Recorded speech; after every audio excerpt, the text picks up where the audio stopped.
Hi everybody, it's Abby Glassenberg from Craft Industry Alliance. Hope you're having an amazing Wednesday.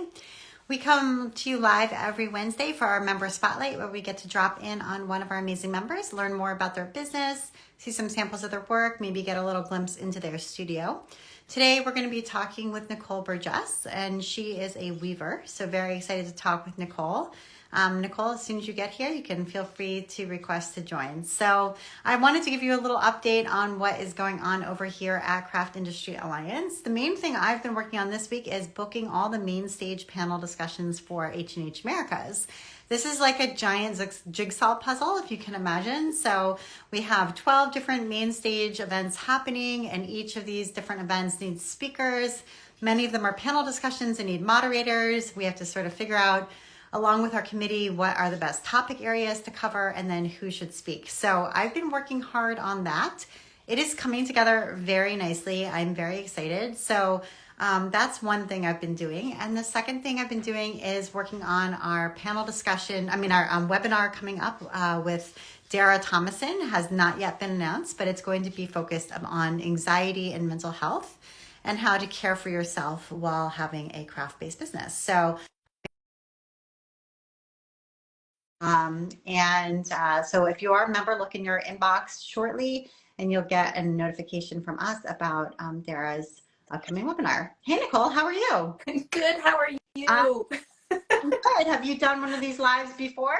No, I haven't. I was rereading the instructions and I'm like, I'm not seeing this. How do I do this? Well, now that you've done it once, you'll be like pro. So it's pretty simple once you get going. So Exactly. Nicole, welcome. I'm very excited to talk with you. So tell us a little bit about your work. And I know you're a weaver. I am. So I've been doing weaving of scarves, blankets, and table runners for, I think about 12, maybe 13 years now.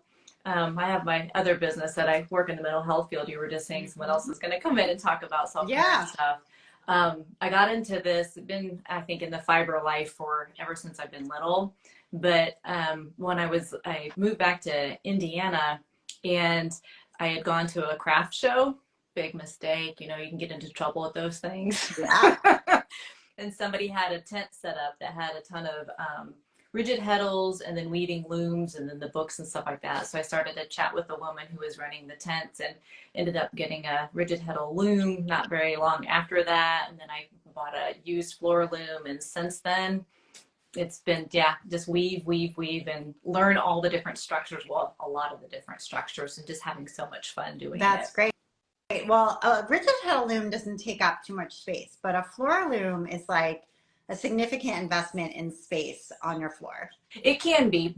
There are some that they make that are a little bit smaller than that fold up, so you can travel with them and things like that. But then there are some that, they used to literally call barn looms because they would be huge. And I mean, they're extremely wide and they take up a ton of space. I don't have any of those. So that's good. Right.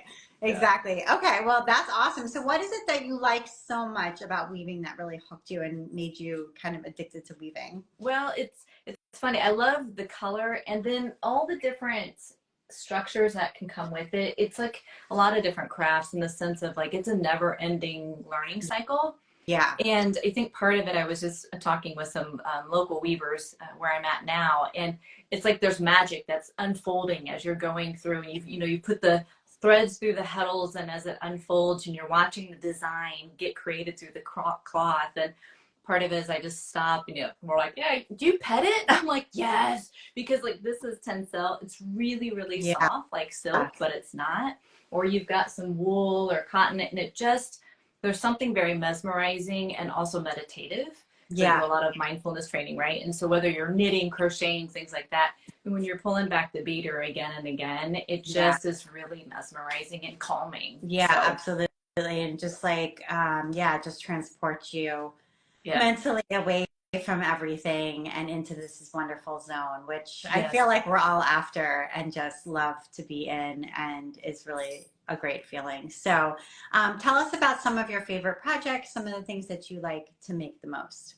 Well, it's fascinating. So I've taken classes from various extremely experienced weavers, and I know some of the first things that I've done as I learned how to do like overshot. Well, this is made with cotton and silk and zephyr. So really lovely, lovely drape, really soft. Got hooked into this. Well, then I found Jennifer Moore, and she does double weave. And this is off from a different book where, you know, you've got all this color, but then it's reversible. It looks something different, right? And then someone else taught, you know, working with Harrisville yarn, and it's a Shetland. And so just recently I got done doing blankets, and I love, like, I call them little wraps because it's amazing. Yeah, I'm like, I love the color and the vibrancy that you can make, and just truly simple designs to more intricate designs. There's Fibonacci right there, you know, and I don't know if I actually have just one. It's like every project I do, I'm like, oh, I like this. Oh no, now I want to do this kind of project, and I want to do this. And there's so much to explore and so much to do that it really is like this never ending thing. And it's just fun to be able to create it. I know for women, I work a lot with women in my other business, but I know so often women don't like give themselves permission to have beautiful things for themselves. Sometimes they're always gifting it, right, or buying for others. And it's like, this time you get to use it for you, whether you're wrapping yourself up in it, you know, as a blanket or you know, a scarf type of thing. It's like you can dress it up or you can wear it casually, whatever. And it's just fun. Yeah, you get to something that totally. It's like a simple luxury in life to be able to have such a nice thing to wear. So how long does it take to create, for those people who are listening who are like, I've never woven anything? How many hours is it to make? A lot. Yeah, it's a really long process. It is. So for those who do weaving kind of as a full-time business, they're often called production weavers, and they can put on tons of yardage. I mean, it could be like 15 to 20 to 30 yards. I typically put on maybe 6 to 10 yards. And so wrapping the yarn and then putting it on the loom, it can take me at least 3 to 4 hours just to do that part of it. Right. And just then once to get it set up. Correct.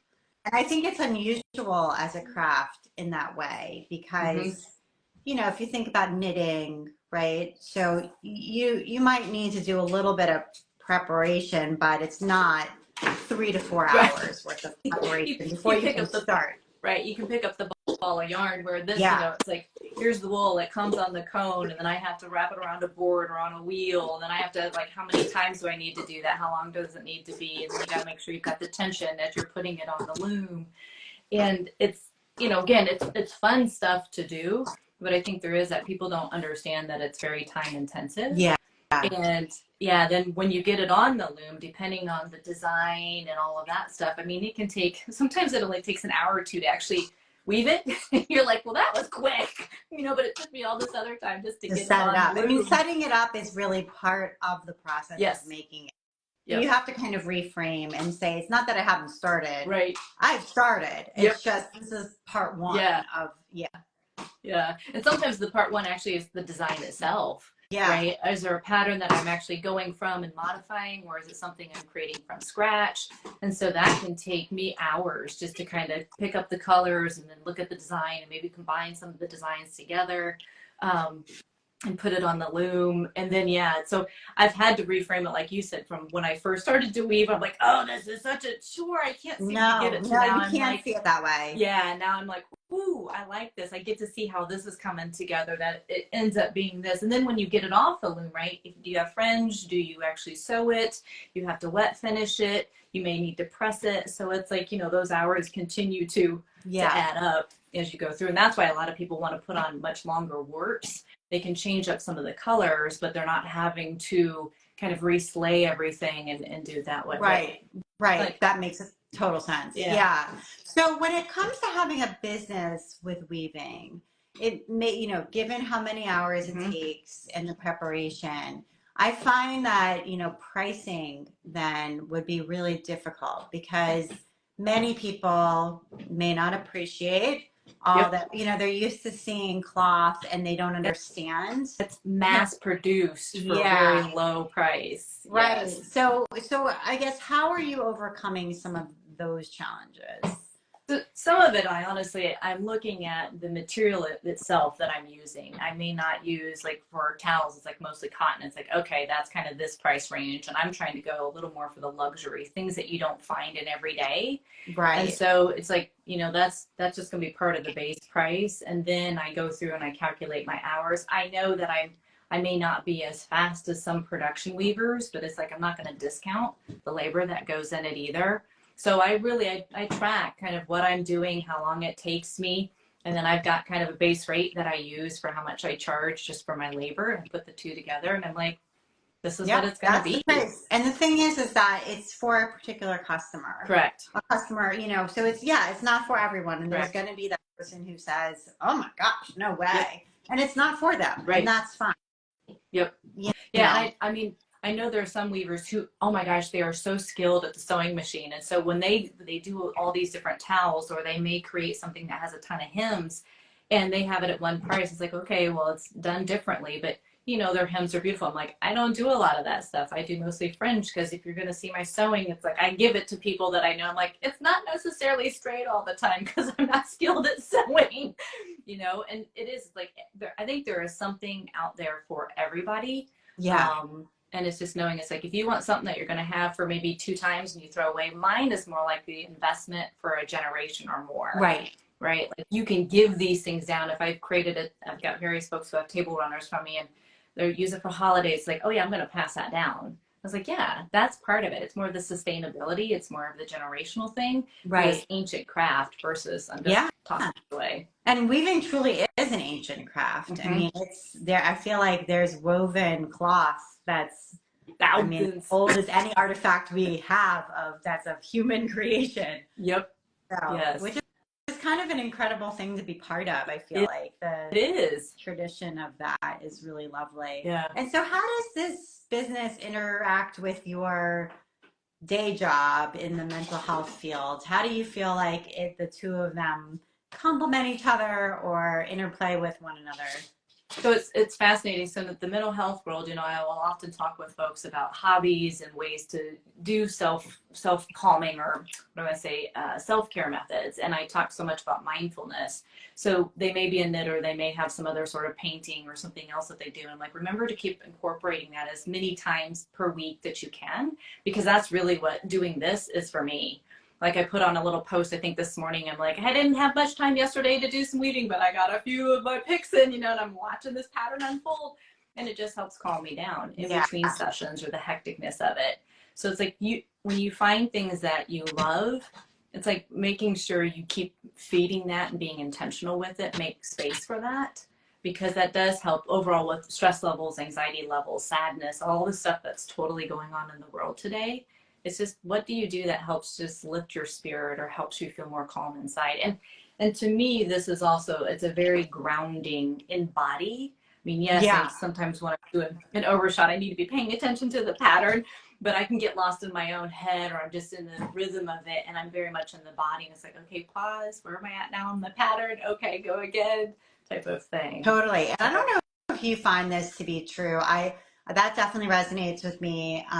And yet at the same time, there will be times when I procrastinate from doing the thing that I love to do. In other words, like right now I'm working on a Bargello project, and like I'll be sitting there looking at it and being like, I have time. I really should go work on it. And then I'm like procrastinating from doing the thing that, like, what is that about? There are times I think I have done the same thing, and some of it is like, oh, but if I get into it, then I won't want to stop, and then I've got to transition and get back to this other thing. So I'm like, nope, I'm just not even going to start it because I just want to keep doing it, type of thing. So, yes, that may be part of it. And, even if it's not like getting out a ton of materials or whatever, you just know once you get in the groove, it's like difficult to get out of the groove, and set it down. So especially if it's something you really enjoy, that's totally true. Yeah. Okay. So you have any future plans, future projects, workshops, whatever else? What's coming down the pipe for you when it comes to your weaving world? Since I think I'm still kind of new to creating my weaving business, I do like the finished product, and my eventual goal is there's a way that I can do name drafting. And I want to kind of mix some of my mental health kind of phrases and things that I've used with people and actually start to create patterns that have that, and then actually create the product so people can start to like, oh, I want this one, it says like I'm enough. Or I used to do a podcast, and the name of the podcast is like, these are the patterns, here's the colors you get to pick from. So it's like they get to customize their things, but they get to choose it. Right now I'm starting to make some holiday stuff, and I'm looking that way because my loft is over that way, but so I'm starting to work on that just to try and get some of the Christmassy things going too, because they sold out when I had them, and I was like, okay, I got to get going on that. That's awesome. Yeah. Do you do any in-person shows, or are you selling primarily on Etsy, or how is this business working? So far, I'm just on Etsy. I've had people like, oh, you've got to do shows. And then I'm like, okay, well, how many items do I actually need to take? Right. And some people are telling me it's like, it can be in the hundreds. I'm like, I'm not there yet. Yeah. So eventually I may start to do that, where I start kind of local where I'm at and then expand out. But for now, I'm like, when I get it produced and I put it on Etsy, then I'm trying to advertise that way. So all baby steps to creating it. Yeah. And also, you're not sitting at a show for 8 hours and sort of not knowing what's going to happen. But at the same time, it can be very valuable because you do meet your customers in person, and you hear different people's reactions, their objections, what they want, what they're hoping it was, what it is to them. So it's useful. Yeah. Even if you don't stick with it, like if you just do one for the holidays or something like that, it can be really helpful. Yeah. I've got some other folks that I know that do shows, and they tell me that, I get feedback or the different responses. Like I knitted up this way and I knitted up this way, and I got 2 different responses. Like, fascinating. Yeah. That's really cool. But they just get it, right? Like, I can do it this way or this way, whichever one. No, it is right. It is 100% helpful. Yeah. Okay. So if people would like to check out your Etsy shop and maybe see a few of your hand woven pieces, where can they go? They can go. So it's the Etsy shop. It's under Nicole Burgess Textile, I think. I don't think there's an S on it. Okay. All right. Now. And then all my handles are the Nicole Burgess Textiles. With an S. Go out to Instagram, Facebook. I've started a Pinterest page, but no post yet. That's okay. It's a lot to do, but that's wonderful. Yeah. All right. So everyone should go check it out, see what these look like. They're beautiful. Thank you. Thank you so much for giving us a little background, showing us around. And I also think just like inspiring those of us who may have a day job and are doing something else for, a living, but also want to have a creative business, that it is possible, and you can do both, and you can do them sort of at the scale that works for you. Correct. Absolutely. Well, I appreciate you having me on, Abby. It's just been fun. And I've watched some of the previous ones. Like, ooh, that's the danger of being in this field, right? It's like, ooh, that looks good to do. That looks good to do. It's like, stop. 100%. Like, I feel the same way. So, well, good talking to you, Nicole. Thank you to everybody who came today, and we'll see you next week. Thank you. Bye, everybody. Bye.